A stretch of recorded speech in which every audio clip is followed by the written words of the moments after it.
এই যে Everest Mount, high high high high, এক গত শেষ। কি হলো এটা?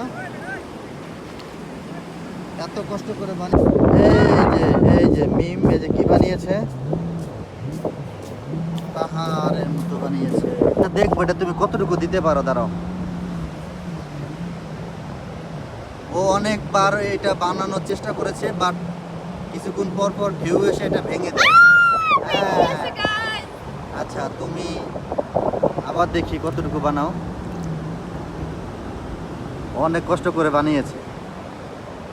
এই মুহূর্তে আছি আমরা কক্সবাজার, একদম সাগরের তীরে।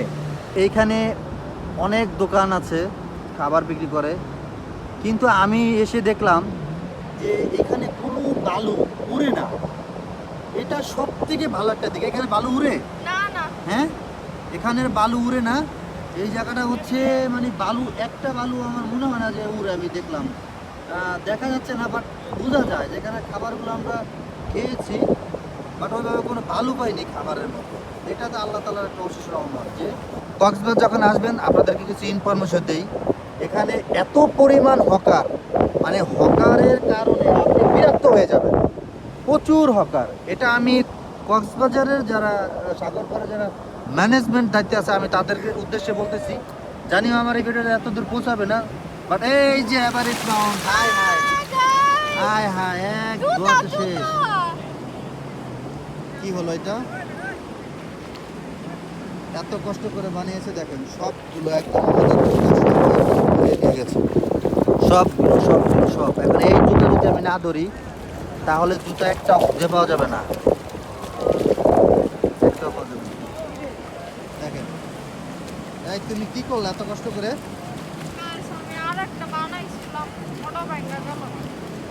এর আগে ও কয়েকটা বানিয়েছিল, ভেঙে গেছে। আমি আবার বানাবো। এভাবে তুমি যতবার বানাবা ততবারই ভাঙবে।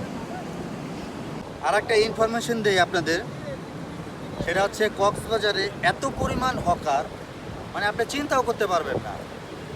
আপনি যে কোনো জায়গায় আপনি যাবেন, হকার আপনাকে এত বিরক্ত করবে, এটা খুবই বিরক্তকর একটা জিনিস।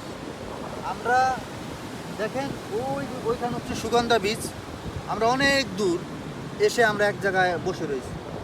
আপনি যখন একটা ছবি তুলবেন, ক্যামেরাম্যানগুলা অসভ্য, মানে বিরক্ত করবে আপনাকে, এবং ছবি তুলবেন আর আপনি হচ্ছে মানে একটা সিনকেট তৈরি হবে আপনার সাথে। কেন?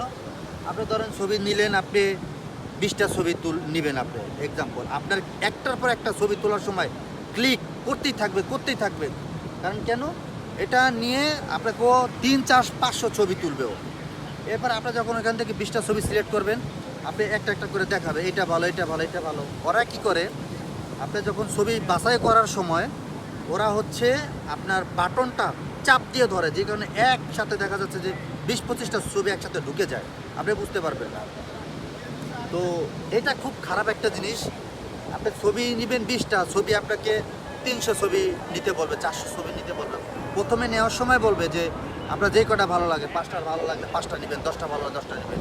কিন্তু এত পরিমাণে ছবি তুলে আর ছবি ঢুকাই দিয়ে দেয় চাপ দিয়ে বাটন। এইটা খুব একটা বিরক্তকর জিনিস। এবং যেইখানে আপনি এক জায়গায় যে একটু বসবেন শান্তি করে, সেটা আপনি কখনো পারবেন না। কারণ একজনের পর একজন হকার আসতেই থাকবে, আপনাকে এটা লাগবে, মালা লাগবে, কফি লাগবে, মানে এক কথায় আপনি বিরক্ত হয়ে যাবেন। সাগর পাড়ে যারা ম্যানেজমেন্ট দায়িত্বে আছেন তাদের উদ্দেশ্যে আমি বলতেছি, প্লিজ আপনারা একটু হকারগুলো একটু কমাই দিবেন। বাট আর যদি পরিমাণ মতো যদি থাকে, যা আছে থাকে, তাদের মতো করে তারা থাকবে। যদি কারো প্রয়োজন হয় তাহলে আমি মনে করি যে তারা ডাকবে, বা আমরা যারা আছি ট্যুরিস্ট যারা ঘুরতে আসছি তারা আমরা ডাকবো, বা সবাই ডাকবে তাদের কিছু প্রয়োজন হইলে। কিন্তু তারা অতিরিক্ত বিরক্ত করে, এটা খুব বিরক্তকর একটা জিনিস। আরও অনেক কিছু সিক্রেট আছে, সেটা ধীরে ধীরে আপনাদেরকে বলবো। তার আগে আপনারা যারা এখনও চ্যানেলটি সাবস্ক্রাইব করেন, অবশ্যই চ্যানেলটি সাবস্ক্রাইব করে রাখবেন। আর আমাদের ফেসবুক পেজ থেকে দেখলে পেজটি ফলো দিয়ে, লাইক দিয়ে, শেয়ার করে দিবেন।